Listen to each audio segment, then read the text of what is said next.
नमस्कार मंडळी, मी तुमची होस्ट अलिना मुनीर. कॅमेरा, कलम आणि कंटेंट या भन्नाट पॉडकास्टमध्ये तुमचे स्वागत आहे. आज आपल्यासोबत आहेत रेडिओ जॉकी असलेले देवदत्त भिंगारकर सर. सरांचा या क्षेत्रात 15 वर्षांपेक्षा जास्त अनुभव तर आहेच. तसेच सर नामांकित महाविद्यालयामध्ये प्राध्यापक म्हणून कार्यरत आहेत. सर, आमच्या या पॉडकास्टमध्ये तुमचे मनापासून स्वागत आहे. मनपूर्वक धन्यवाद. तर चला मग आजच्या या संवादाला सुरुवात करूया. माझा तुम्हाला पहिलाच प्रश्न असा की आरजे म्हणजे काय, म्हणजे काय कार्य करता आरजे, आणि तुम्ही या क्षेत्रामध्ये कसे आला, तुमचा या क्षेत्रात प्रवास कसा होता? आरजे या शब्दाचा अर्थ रेडिओ जॉकी. आता रेडिओमध्ये दोन गाण्यांच्या मध्ये जो बोलतो, who rides the songs is RJ. मी याच्यामध्ये कसा आलो तर जशी तू आलीस या पॉडकास्टमध्ये तसाच मी आलो.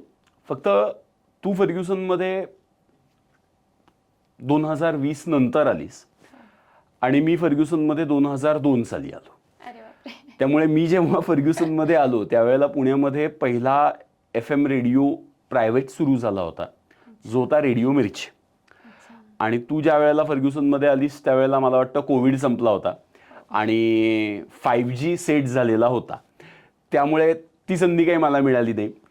मी ज्या वेळेला फर्ग्युसनमध्ये आलो त्यावेळेला FM रेडिओची जी सुरुवात झाली होती. आणि मला आठवतं की 2002 साली एक छोटंसं पेनड्राईव्ह जसं असतो ना तसं एक डिव्हाइस आलं होतं.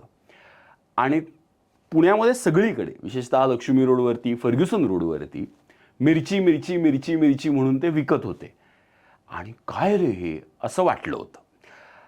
तेव्हा इंटरेस्ट निर्माण झाला होता. फर्ग्युसनमध्ये जेवढा वेळ लेक्चरला बसलं पाहिजे, आता तू माझी ओळख प्राध्यापक म्हणून करून दिलेली आहेस, तर मी तुला एक नक्की सांगतो, मी लेक्चर केले, व्यवस्थित लेक्चर केले. पण जेवढे लेक्चर केले त्यापेक्षा थोडासा जास्त वेळ पुरुषोत्तमच्या बॅकस्टेजमध्ये होतो, फर्ग्युसनच्या सर्कलला होतो, किमयामध्ये होतो, अण्णाच्या कॅन्टीनला, आपल्या अण्णांच्या कॅन्टीनमध्ये होतो. वक्तृत्व स्पर्धा मी खूप केल्या. आणि मला फर्ग्युसननी एक ओळख दिली की मला बोलता येतं, हे मला फर्ग्युसनमध्ये आल्यावर कळलं. आणि मग बोलता येतं आहे म्हटल्यावरती स्वाभाविकपणे त्यावेळेला फर्ग्युसनमध्ये मास कम्युनिकेशन नव्हतं, त्यामुळे मी BA पॉलिटिकल सायन्स केलं. आणि ते करत असताना या वक्तृत्व स्पर्धा वगैरे या सगळ्या करत होतो. मास्टर्सला मग मी पुणे विद्यापीठामध्ये गेलो, तिकडे मास्टर्स इन कम्युनिकेशन स्टडीज केलं, कारण फर्ग्युसनमध्ये तेव्हा मीडियाची मास्टर्समध्ये डिग्री नव्हती.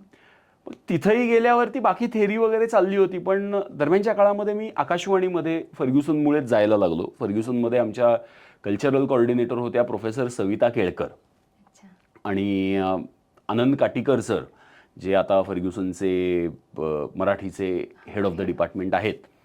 तर Anand Katikar sir, Savita Kelkar madam, Patankar sir, Koli sir, अशी सगळी मंडळी होती. आमचे डॉक्टर प्रकाश पवार सर, या सगळ्या शिक्षकांनी मला खूप प्रोत्साहन दिलं.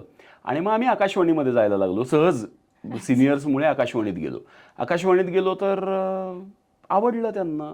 त्यांनी परत बोलवलं, मग परत आकाशवाणीत जायला लागलो. मग हळूहळू मानधन मिळायला लागलं. पूर्वी फक्त मान मिळत होता. आणि मग एक दिवस मला रेडिओ मिरचीतनं माझा मित्र अभिजित खांडकेकर, माझा कलिग होता, त्यांनी मला सांगितलं की तू रेडिओ मिरचीमध्ये येशील का, काही ट्रॅफिक अपडेट्स, काही क्रिकेट अपडेट्स द्यायचे आहेत. तर मग 2006 साली तसा एक प्रवास FM रेडिओतला पण सुरू झाला. आणि मग चांगली ऑफर मिळाली, त्यामुळे आरजे झालो. त्यामुळे खरं सांगायचं तर फर्ग्युसनमधनं सुरू झालेला प्रवास आज फर्ग्युसनच्या एका स्टुडंटच्या पॉडकास्टपर्यंत आलेला आहे असं म्हणायला हरकत नाही. सो आपण जे सर्कल म्हणतो ते सर्कल एक तरी आज पूर्ण होताना मला दिसतंय. ते पूर्ण होत आहे. ते पूर्ण होत. सर, रेडिओची सुरुवात कशी झाली आणि डिजिटल एरामध्ये रेडिओला कितपत आता महत्त्व आहे? रेडिओची सुरुवात झाली ती फर्स्ट वर्ल्ड वॉरच्या दरम्यान. आणि टेक्निकली सांगायचं तर एका जहाजेवरनं दुसऱ्या जहाजापर्यंत एखादा मेसेज द्यायचा असेल, एखादा संदेश द्यायचा असेल तर तो रेडिओ वेव्हजने दिला जात होता. आणि फर्स्ट वर्ल्ड वॉरच्या वेळेला ती टेक्नॉलॉजी ही खूप डेव्हलप झाली. त्यानंतर अमेरिकेमध्ये, ब्रिटनमध्ये आणि अगदी भारतामध्ये, मुंबईमध्ये सुद्धा रेडिओ क्लब्स हे सुरू झाले की ज्यातनं माणसाचा आवाज ट्रान्समिट होऊ शकतो का याच्यावरती काम सुरू झालं. आणि साधारणपणे 1918-1919 मध्ये जेव्हा फर्स्ट वर्ल्ड वॉर संपला, साधारणपणे आजपासून 102-104 वर्षापूर्वीपर्यंत रेडिओ हा तसा सुरू झाला. मग भारतामध्ये रेडिओ आला. तो अर्थात सुरुवातीला येताना प्रायव्हेट रेडिओच होता. ब्रॉडकास्टिंग हा शब्द आपण ॲग्रिकल्चरमधनं घेतला की एका वेळेला गोष्टी सगळीकडे पसरवणे असा तो मुद्दा होता. मग भारतामध्ये तो आल्यावरती अर्थात मुंबईमध्ये त्याची सुरुवात झाली. कोणतीही गोष्ट मीडियातली जेव्हा सुरू होते त्यावेळेला ती हिट व्हायच्या आधी पडते आणि आर्थिकदृष्ट्या पडते. हा आत्तापर्यंतचा अनुभव आहे. तीच गोष्ट रेडिओच्या बाबतीतही झाली की सुरुवातीला रेडिओ पडला. याचं कारणही आहे, कारण तेव्हा काळ हा थिएटरचा होता आणि फिल्म सुद्धा सायलेंट होत्या. म्हणजे फिल्म सुरू होऊन सुद्धा एक 8-9 वर्ष फक्त झालेली होते. फिल्म्सही सायलेंट होत्या. त्यामुळे पहिला रेडिओ हा सक्सेसफुल नव्हता, तो पडला. मग त्यावेळेच्या ब्रिटिश इंडियन गव्हर्नमेंटनी ती सगळी टेक्नॉलॉजी घेतली आणि मग ऑल इंडिया रेडिओ एका वेगळ्या अर्थाने सुरू झाला. आणि साधारणपणे 1926-27 पासून आपल्याकडे रेडिओ हा बऱ्यापैकी स्थिर व्हायला लागला. पण 1932 पासून साधारणपणे सेकंड राऊंड टेबल कॉन्फरन्स आपण जी म्हणतो तिथपासून रेडिओ हा खूप चांगल्यापैकी सेट झाला. त्यालाही 2 कारणं आहेत. रेडिओ हे शेवटी बोलण्याचं माध्यम आहे. आत्ता आपण दिसतोय पण तसा टेक्निकली रेडिओ म्हणशील तर ते बोलण्याचं माध्यम आहे. त्यामुळे जोपर्यंत म्युझिक येत नव्हतं तोपर्यंत रेडिओ चालण्याची शक्यता नव्हती. आता भारतामध्ये भारतीय शास्त्रीय संगीत, भारतीय लोकसंगीत या दोन्ही गोष्टी खूप पॉप्युलर आहेत. नाटकाची आपल्या सगळ्यांना परंपरा आहे, काश्मीर ते कन्याकुमारी. नाटकं आपण करत नाही पण नाटक नक्की करतो. म्हणजे चांगलं मराठी स्टेजवरचं जे नाटक आहे त्याची आपल्याला सगळीकडे परंपरा आहे. आणि त्यामुळे डायलॉग्स चांगले होते, गाणी यायला लागली. म्हणजे रेडिओ पॉप्युलर होत असताना रेडिओच्या पॉप्युलॅरिटीचं एक सगळ्यात महत्त्वाचं कारण आहे की चित्रपटामध्ये आपल्या संगीत आलं, चित्रपट संगीत निर्माण झालं आणि त्यामुळे रेडिओ हा भारतामध्ये पॉप्युलर व्हायला लागला. मग पुढे जर आपण बघितलं तर साधारणपणे 1940 ते जवळजवळ 1990 पर्यंत 50 वर्ष आपण असं म्हणू शकतो की एकमेव रेडिओचं असं माध्यम होतं की ज्यांनी भारतीय मनावरती अधिराज्य केलं. ते कसं असं जर म्हणाल तर मी असं म्हणेल की आपले जे नॅशनल आयकॉन्स आहेत, नॅशनल इंटिग्रेशनचे आयकॉन्स जे आहेत त्याच्यामध्ये जे महत्त्वाचे मुद्दे आहेत ते आहेतच की आपली भारतीय राज्यघटना, भारतीय राष्ट्रध्वज, आपली संसद हे आहेतच. पण याबरोबर मला वाटतं 3 अजून घटक आहेत की जे खूप महत्त्वाचे आहेत. ज्याच्यामध्ये रेडिओमुळे काश्मीर ते कन्याकुमारी आणि आसाम ते गुजरात आम्हाला एक आवाज मिळाला गाण्यातला. त्या आवाजाचं नाव आहे लता दिदी, लता मंगेशकर. दुसरा आवाज मिळाला आशा भोसले, मोहम्मद रफी साहेब, किशोर कुमार. आणि गोष्टी पुढे जात राहत आहेत की मन एकत्र करण्याचं काम एका वेगळ्या अर्थाने आपण असं म्हणू शकतो. भारतीयांच्या मन की बात ही रेडिओमध्ये निश्चितपणे आली आणि अजूनही येते. आता याला जोडून तू मला विचारलेला जो प्रश्न होता डिजिटल एरामध्ये काय, तर मला वाटतं आज तू मला बोलवलंयस या पॉडकास्टमध्ये म्हणजेच रेडिओ कुठेतरी अजूनही काम करतोय. आता फक्त तो अजून डिजिटल झालाय आणि आत्ता आपण ज्या माध्यमातून बोलतोय पॉडकास्टच्या, तर आता रेडिओ म्हणजे मला बिग FM ची टॅगलाईन आठवते की रेडिओ मोठा झालाय असं ते म्हणतात. तसं मला असं म्हणायला आवडेल रेडिओ आता दिसायला पण लागलाय. अशी साधारणपणे डिजिटलची बदल हा डिजिटलचा मला दिसतोय. यालाच जोडून एक प्रश्न विचारायचा आहे सर की आता तुम्ही म्हटलात की रेडिओ हे बोलण्याचं माध्यम आहे आणि तुम्ही आता पण बोललात की रेडिओ आता हे डिजिटल पण झालंय. तर मला हे विचारायचं तुम्हाला की रेडिओची जागा आता पॉडकास्ट घेऊ शकतो का? घेतलीच म्हणजे घेऊ शकतो का नाही, घेतलेली आहे. फक्त प्रश्न काय आहे माहिती का की आजही रेडिओ या कारणासाठी राहणार आहे की पुण्यामध्ये जर तू कुठेही सकाळी गेलीस कोणत्याही रस्त्यावरती तर सकाळी 7 वाजता तू साधारणपणे 40च्या स्पीडनी जाऊ शकतेस. 8:30 वाजता तुझा स्पीड 25चा होतो आणि 8:45 वाजल्यापासून ते साधारणपणे 11 वाजेपर्यंत तुझा स्पीड हा 10 ते 15चा असतो आणि तू ट्रॅफिकमध्ये असतेस. त्यावेळेला सगळ्यात जास्त त्रासदायक मुद्दा हा असतो कोणत्याही सिग्नलला की जर तुम्ही 4 व्हीलरमध्ये असाल तर हे असं करून बघणारी जी मंडळी असतात ती त्रासदायक असतात आणि 2 व्हीलरवरती तर ते फार भयंकर असतं. त्यामुळे याच्यापेक्षा चांगलं असं आहे की कानामध्ये आपला रेडिओ असला तर दिसला जरी नाही तरी ऐकता येतो. आणि मला वाटतं हे अजूनही रेडिओचं वैशिष्ट्य आहे. म्हणजे या रेडिओ ऐकण्यासाठी म्हणून पुणेकरांनी ट्रॅफिकमध्ये अडकावं अशी माझी अपेक्षा नाही. पण बघू आता त्याच्यात बदल होईल. म्हणजे जास्तीत जास्त पुणेकर जर मेट्रोमध्ये गेले किंवा मेट्रो लवकर झाली तर कदाचित रेडिओ जास्त बघता सुद्धा येईल. सर पण जर ट्रॅफिक नाही अडकलं तर पोटा पाण्याचा विषय आहे ना ॲज अ रेडिओ जॉकी. मी एक सांगतो, नाटक हे माझ्या कलिग आहेत राधिका इंगळे, त्या एक गोष्ट नेहमी म्हणतात की नाटक नावाचं जे माध्यम आहे किंवा नाटक नावाची जी कला आहे ती गेली हजारो वर्ष बंद पडतीये, ओके. पण कधीच बंद पडली नाही. न्यूजपेपर किमान गेली 25 वर्ष ही तक्रार होतीये. म्हणजे आता 15 वर्ष तर माझा अनुभव आहे असं तू सांगितलंस, त्याच्या आधीचे 10 वर्ष ओके. लोक वाचत नाहीत ही तक्रार आहे. म्हणजे माझी सुरुवात झाली लोक वाचत नाहीत या तक्रारीपासून.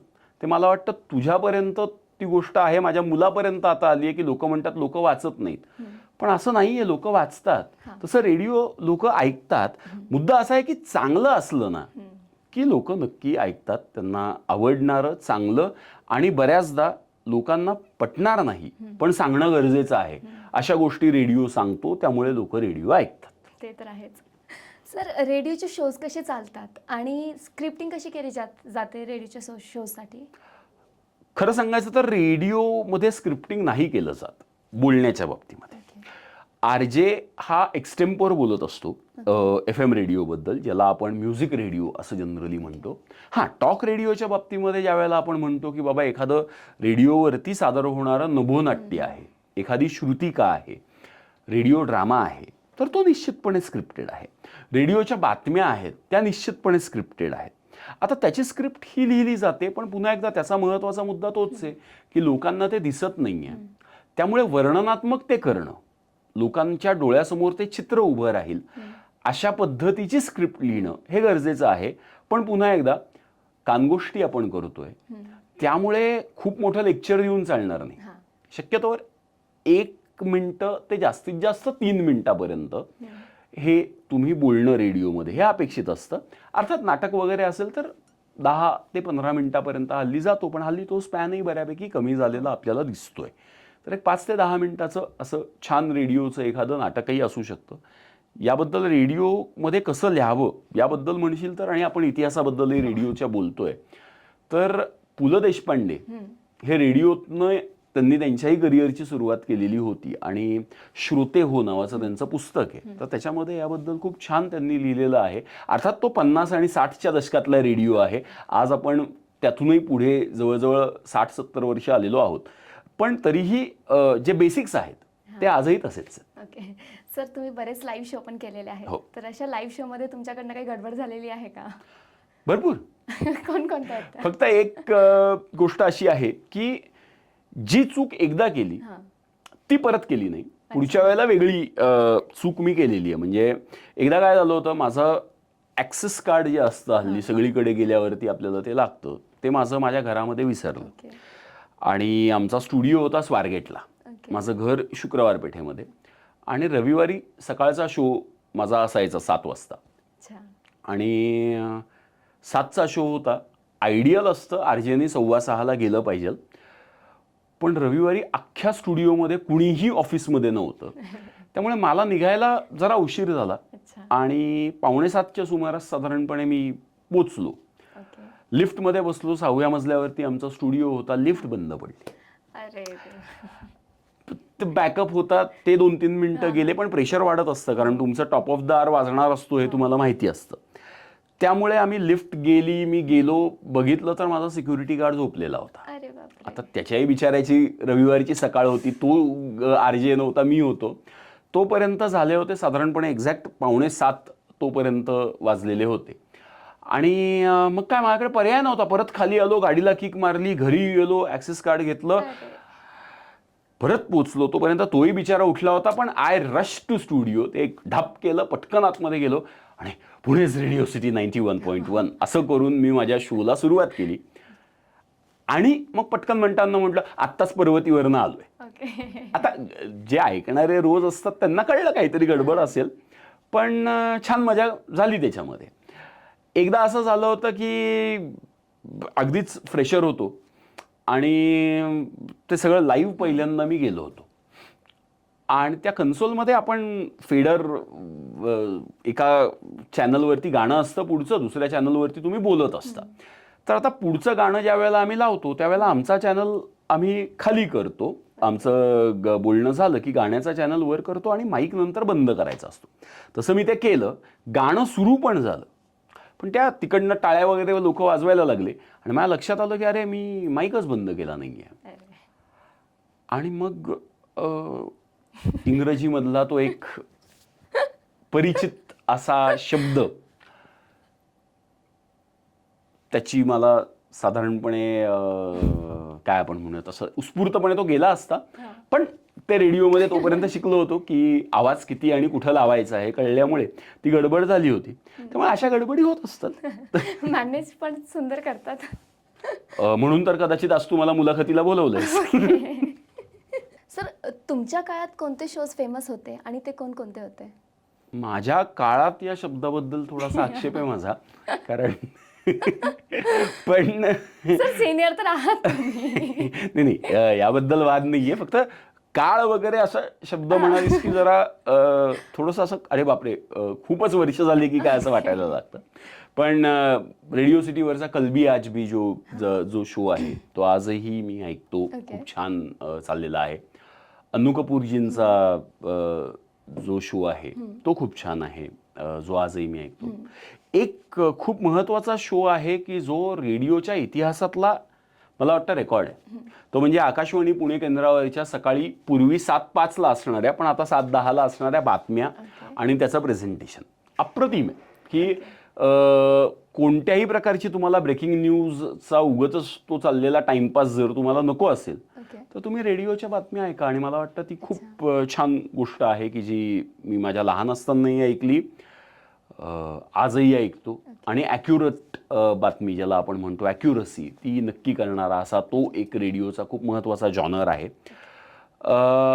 बाकी विविध भारतीवरती पण खूप असे शोज आहेत, म्हणजे बिनाका गीत मला पूर्वी असायचं, आजही ते आहेत. म्हणजे सकाळी मला असं वाटतं की पुण्यामध्ये आजही सकाळी जेव्हा माझ्या मुलाला मी सोडायला जातो शाळेमध्ये, त्यानंतर टिळक रोडवरती तिलक नावाचं एक हॉटेल आहे, तिथे सकाळी चहा प्यायला जाणं हा एक मला वाटतं फर्ग्युसनचे सगळे विद्यार्थी हे या एका कारणासाठी SP कॉलेजशी ॲग्री करतात की तिलकचा चहा छान असतो.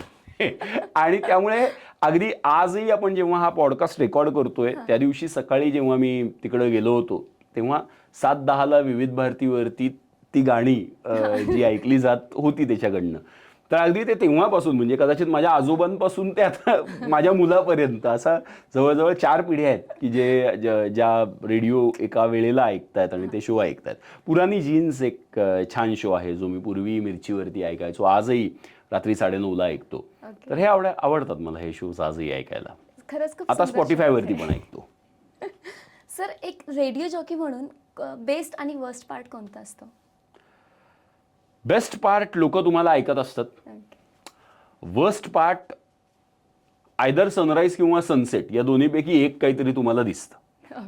दुसरी गोष्ट म्हणजे तुम्ही खूप छान छान प्रेमाबद्दल वगैरे बोलू शकता, पण तुमच्या जवळच्या लोकांना तुम्ही ऑन एअर असताना तेवढा वेळ देऊ शकताच असं नाही, तर ती गोष्ट आहे. आणि अजून एक गोष्ट म्हणजे काय, लोक असं म्हणतात तुम्हाला कुठेतरी ऐकलंय हो, तुम्हाला पाहिलंय असं म्हणत नाहीत. हा थोडासा कदाचित मला वाटतं लिमिटेशन, पण हल्ली ते संपलंय कारण सोशल मीडिया आणि या सगळ्यामुळेच लोक आपल्याला ओळखत असतात आणि हे आहे. हा त्याचं छान आहे, तसं फारसं वर्स्ट नाही आहे रेडिओमध्ये काही. एक कारण रेडिओमध्ये पैसेही चांगले मिळतात, खूप पैसे कमी खर्च करावे लागतात. हा मुद्दा रेडिओतला मला खूप महत्त्वाचा वाटतो. त्यामुळे तसं छान आहे, म्हणजे आवड असेल तुम्हाला तर काही फारसं प्रॉब्लेम नाही आहे त्याच्यामध्ये. ओके सर, जसं पत्रकारांना जीवा मारण्याची धमकी मिळते तसं रेडिओ जॉकीला पण मिळते का? माझा तरी अनुभव तसा नाही.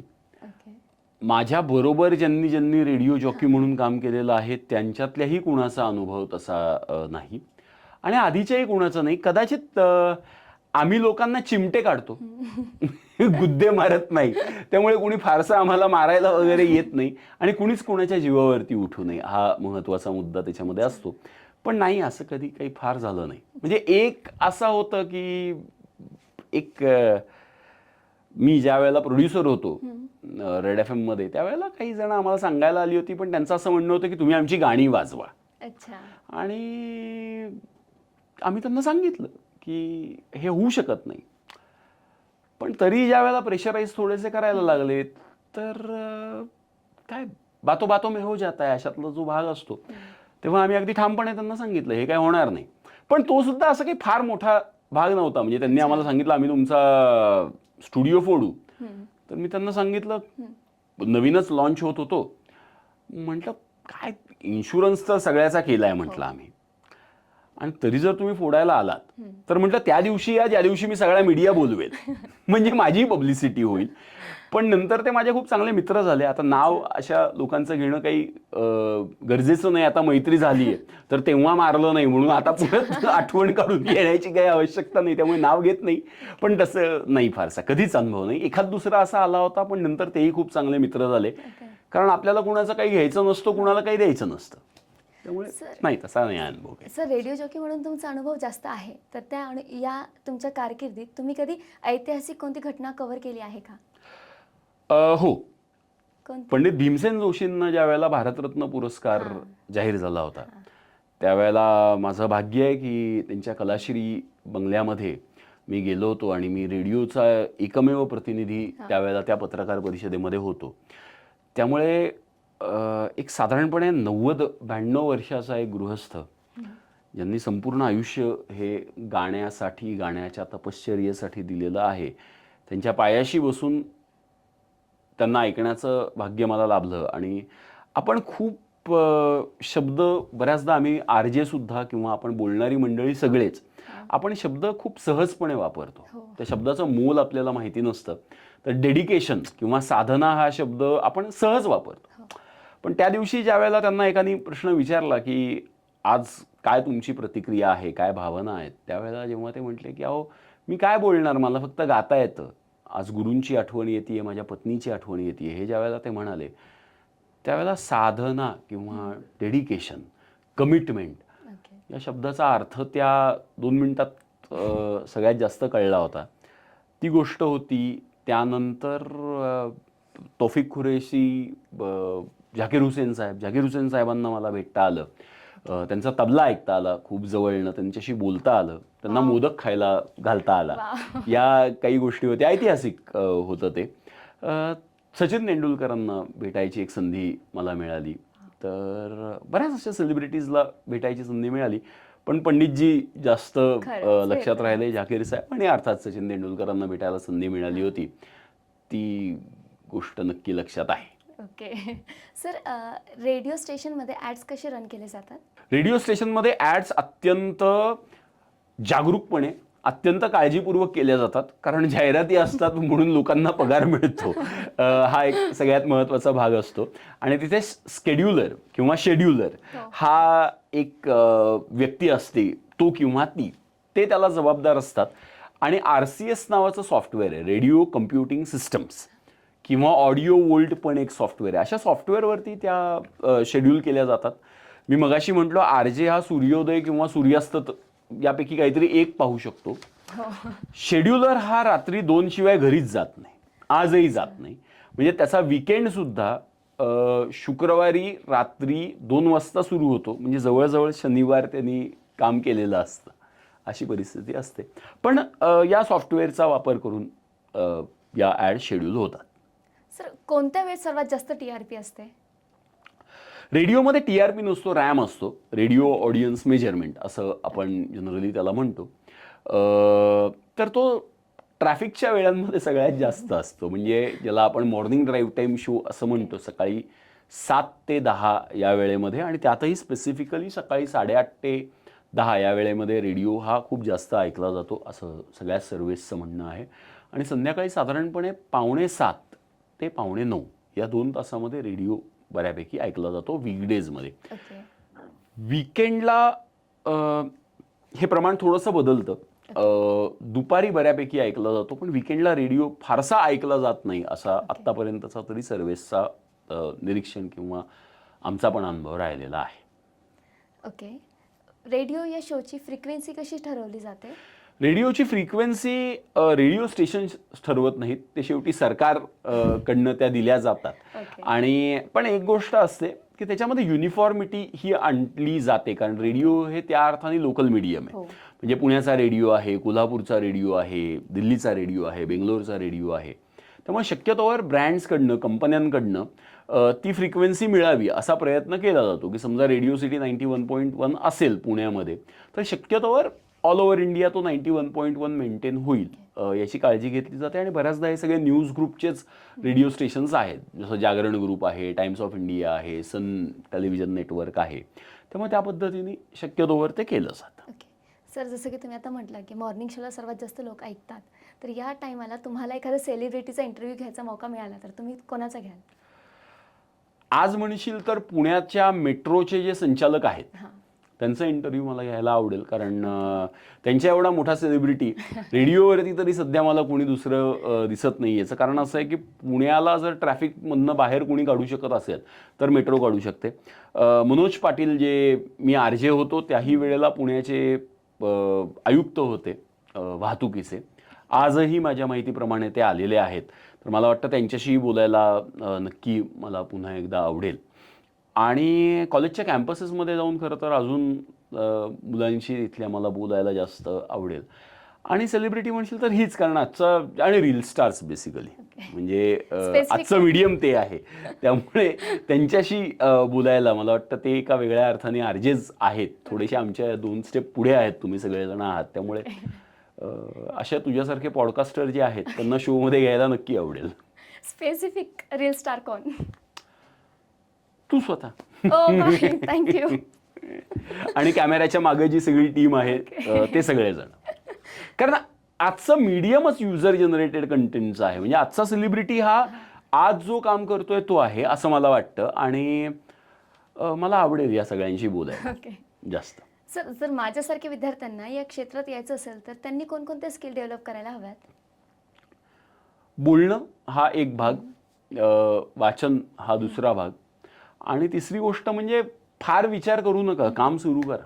हा महत्त्वाचा मुद्दा आहे आज. कारण नक्की आमच्यापेक्षा तुमची जनरेशन ही जास्त इन्फॉर्म्ड आहे, वेल इन्फॉर्म्ड आहे. प्रेझेंटेशन स्किल्स नक्की चांगल्या आहेत. कोविडनी वाईटात वाईट काय होऊ शकतं ते दाखवलेलं आहे.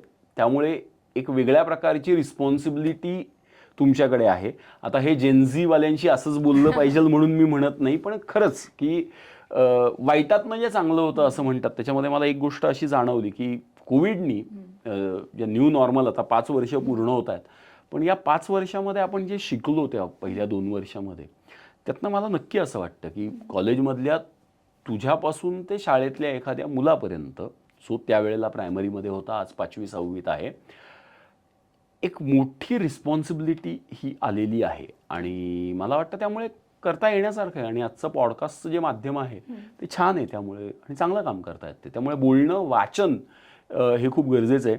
एक तक्रार सगळेजण करतात, जी थोडीशी कुरकुर माझी पण आहे, की रिसर्च थोडा अजून चालू शकेल. पण तो सुद्धा यूट्यूब शॉर्ट्स जे करतात ते ज्या वेळेला मी बघतो त्यावेळेला असं वाटतं की अरे फारच छान करतायत ही माणसं, सगळी मुलं. तर करा. आणि या 2 गोष्टी, बोलणं आणि वाचन, या 2 गोष्टी मात्र ठेवाव्या लागतील. ओके. सर, तुमचा आवडता रेडिओ जॉकी कोण होता? माझा म्हणजे आतापर्यंत आवडता रेडिओ जॉकी तसे बरेच आहेत, पण एक आदित्य म्हणून होता, पूर्वी पुण्यामध्ये शो करायचा, तो मला आवडायचा. खो खो पाटील होता, तो मला आवडायचा. रेडिओ जॉकी म्हणून त्यांनी काम केलं नाही, पण मी ज्यांच्याकडनं खूप शिकलो आणि त्यांच्या एकाही वर्कशॉपला मी कधी गेलो नाही किंवा कदाचित त्यांनीही घेतले नाहीत, असे ज्यांना मी पुण्याच्या वेगवेगळ्या ऑडिटोरियम्समध्ये ऐकलं, असे सुधीर गाडगीळ आणि प्रदीप भिडे, ही 2 मंडळी अशी आहेत की मी त्यांचा फॅन पण आहे आणि एका वेगळ्या अर्थाने त्यांना बघत बघत खूप शिकलेलो आहे. त्यामुळे ही माणसं आहेत की जी मला खूप आवडतात. भालचंद्र जोशी म्हणून पण एक होते जे बातम्या द्यायचे आकाशवाणीवरती, ते मला आवडतात.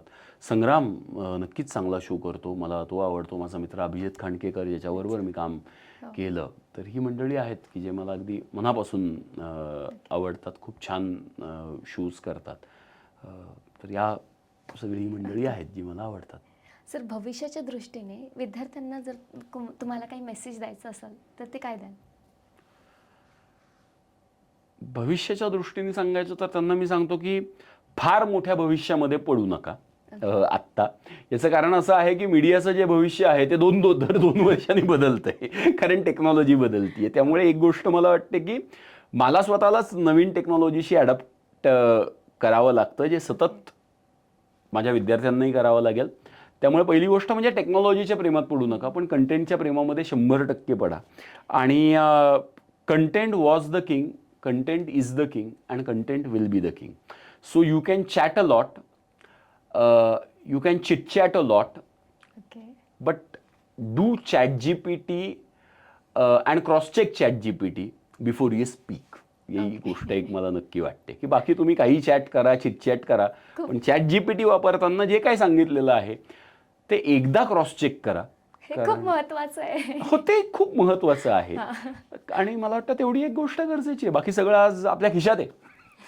ती गोष्ट आहे, आपल्या मोबाईलमध्ये सगळंच आहे, पण ते क्रॉस चेक करणं खूप गरजेचं आहे. आणि त्याच्यासाठी आपलं वाचन असणं, की मुळामध्ये जाऊन एखादी गोष्ट वाचणं ही खूप गरजेचं. सर, आजची चर्चा खरंच खूप रमलेली आहे आणि ही चर्चा आत्ता थांबवा वाटत नाही आहे, पण आत्ता वेळेच्या अभावी आपल्याला थांबावं लागणार आहे इथे. तर त्यासाठी आपण एक छोटासा गेम घेऊयात आणि तो रॅपिड फायरचा राऊंड असणार आहे. तुम्हाला मी प्रश्न विचाराल, मला इन्स्टंट उत्तर हवी आहे. सकाळचा पहिला चहा की कॉफी? चहा. का? चहाची चाहत आहे. चहाची चाहत आहे, वाव. आरजे म्हणून पहिल्या दिवशी काय जास्त वाटलं? थोडं टेन्शन, खूपच एक्साइटमेंट, की काहीच वाटलं नाही, मी तयार आहो? थोडं टेन्शन, आणि पगार मिळणार होता आणि मास्कॉम पूर्ण व्हायच्या आधी ऑफर मिळाली होती, त्यामुळे मी तयारही होतो. ओके. कोणता माध्यमाचा प्रभाव जास्त आहे तुमच्या आयुष्यात? Radio, social media, television? विद्यार्थ्यांचा. हो बाई, चौथा ऍड करायला पाहिजे होतं मी. म्हणून तर मी म्हणालो विद्यार्थ्यांचा. कोणत्या प्रकारचा शो होस्ट करायला सर्वात जास्त मजा येईल? Morning show, positive vibes, late night show, deep conversation, full on entertainment show? सोमवारी मॉर्निंग, फ्रायडेला नाईट. ओके, पण एकच? अवघड आहे असं सांगणं, पण तरीही म्हणशील तर हो, मॉर्निंग. ओके. पण संध्याकाळी मग गाणी तरी ऐकायला रात्री आवडते. कोणता आवाज रेडिओवर जास्त हिट असतो? दमदार आणि भारदस्त आवाज, शांत गोड रिलॅक्सिंग आवाज, फुल जोशातला आणि एनर्जेटिक आवाज? खरं तर तिन्ही, पण शांत आणि रिलॅक्सिंग आवाज. ओके. रेडिओ जॉकीसाठी सर्वात महत्त्वाचं काय? आवाज आणि टोन, कंटेंट आणि शब्दांचा खेळ, श्रोत्यांची कनेक्ट होण्याची कला? आता पुन्हा एकदा शब्दामध्ये तू पकडशील मला की तिन्ही असं म्हणायचं नाही, काहीतरी एक म्हणा, म्हणून कंटेंट आणि शब्द. ओके. जर रेडिओ शिवाय दुसरा करिअर ऑप्शन निवडायचा असेल तर तुम्ही कोणता निवडाल? मी जे ऑप्शन Professor दिलेले झालो. तेच. मी ते मागे पडली. माझा मग आता तुम्हाला पुढचा प्रश्न. रेडिओवर 24 तास फक्त एकच प्रकारचं गाणं लावायचं असेल तर ते कोणतं असेल? रोमॅन्टिक गाणी, रेट्रो आणि क्लासिक गाणी, की धम्माल पार्टी सॉंग्स? रोमॅन्टिक गाणे. ओके. पुढचा प्रश्न सर माझा तुम्हाला. रेडिओवर सर्वात मोठं चॅलेंज काय असतं? प्रत्येक वेळी नवीन आणि फ्रेश कंटेंट देणं, श्रोत्यांचं लक्ष वेधून ठेवणं, लाईव्ह शोमध्ये अडकलेले सिच्युएशन हँडल करणं? फ्रेश कंटेंट देणं. ओके. तुम्ही कोणत्या गोष्टीसाठी ओळखले जावं अशी तुमची इच्छा आहे? आवाज आणि स्टाईल, माहितीपूर्ण हटके शो, वेगळ्या विचारसरणीमुळे? माहितीपूर्ण शो. ओके. असे कोणकोणते शोज केलेले आहेत सर तुम्ही? बरेच शो. आत्ता सध्या मी मिर्ची प्लसवरती आत्ता माझे 2 पॉडकास्ट आहेत की ज्याच्यामध्ये आम्ही रिलेशनशिप्सवरती बोलतोय, आणि मला वाटतं चांगल्यापैकी त्याला प्रतिसाद आहे. माझ्या यूट्यूब चॅनलवरती सुद्धा आता लवकरच काही गोष्टी मी घेऊन यायचा प्रयत्न करतोय. तो सुद्धा माहिती हाच विषय थोडासा ठेवून आहे. आणि माझ्या स्टुडंट्सचं त्याच्यामध्ये आता कॉन्ट्रीब्युशन खूप जास्त आहे, कारण they make me do that. त्यामुळे बऱ्याचदा असं असतं की तुम्हाला तुमचे सिनियर्स प्रेरणा देत असतात, पण मला असं वाटतं की माझे स्टुडंट्स मला ते देतात. आणि एक गोष्ट ऑन कॅमेराही सांगायला आवडेल, मी फर्ग्युसनचा स्टुडंट आहे म्हणून नाही, तर फर्ग्युसनचे स्टुडंट खरंच खूप एनर्जेटिक असतात आणि दे आर वेल रेड, आणि ती गोष्ट आजही तशीच आहे. राहणारच आहे. आणि राहणारच आहे, ती गोष्ट आहे. Once in Fergusson always in Always in Fergusson, Ferguson. ती गोष्ट राहते. येस. सर, एक शेवटचा प्रश्न. कोणत्या गोष्टीशिवाय रेडिओ शो पूर्ण होत नाही? श्रोत्यांचा प्रतिसाद, चांगला म्युझिक ट्रॅक की मस्त पंचलाईन आणि सिग्नेचर स्टाईल? चांगला म्युझिक ट्रॅक. ओके खरं तर तिन्ही गोष्टी, पण तरीही जास्तीत जास्त चांगला म्युझिक ट्रॅक. ओके. सर, तुम्ही जेव्हा रेडिओ जॉकी होता तेव्हा तुमचं काय काय होतं सिग्नेचर स्टाईल? सिग्नेचर साईन माझी असायची की देव आहे तुमच्या बरोबर. ही गोष्ट मला बऱ्याचदा म्हणायचो, आणि मला वाटतं ती एक माझी ओळख पण झाली होती की व्हिडिओ ऐकता तुम्ही आणि मी आहे तुमच्याबरोबर देव, किंवा देव आहे तुमच्याबरोबर. आणि त्यानी आम्ही बऱ्याचदा सुरुवात आणि शेवट पण करायचो. ऐकत राहा मला. सर, उद्या. सर, माझ्या पण सोबत आता देव आहे, तर तुम्ही माझ्या शोचा आउट्रो करू शकता का? निश्चितपणे, का नाही करायला, नक्की आवडेल. आउट्रो करत असताना मला असं वाटतं की शेवटी आपण हे सगळं कोणासाठी करतो? श्रोत्यांसाठी. अर्थात. त्यामुळे हरिवंशरायजी बच्चन यांची एक रुबाई आहे जी मला मनापासून आवडते, की ज्याच्यामध्ये ते सुरुवात आहे मधुशालेची, की जेव्हा ते म्हणतात की मृदुभाव के अंगूरू की आज बनाला या हाला, प्रियतम अपने हाथों से ही आज पिलाऊंगा प्याला. हे ते श्रोत्यांसाठी म्हणतात असं मला नक्की वाटतं. कारण ते पुढे म्हणतात, पहले भोग लगा लू तेरा फिर प्रसाद जग जाएगा, सबसे पहले तेरा स्वागत करती मेरी मधुशाला. त्यामुळे जर श्रोते नसतील, ऑडियन्स नसेल, तर ही मैफिल अधुरी आहे, ते तर आणि आहे. ती पूर्ण त्यांच्यामुळे होते. त्यामुळे तुम्ही सगळेजण ऐकत राहा अलिना सोबत. कॅमेरा, कलम आणि कंटेंट. कॅमेरा, कलम आणि कंटेंट. लाईक करा, शेअर करा, सबस्क्राईब करा. खरंच खूप खूप धन्यवाद सर. थँक्यू. तसेच मी तुम्हा सर्वांना सांगू इच्छिते की तुम्हाला जर हा पॉडकास्ट आवडला असेल तर लाईक, सबस्क्राईब आणि शेअर करायला विसरू नका. भेटूया पुढच्या एपिसोडमध्ये. धन्यवाद.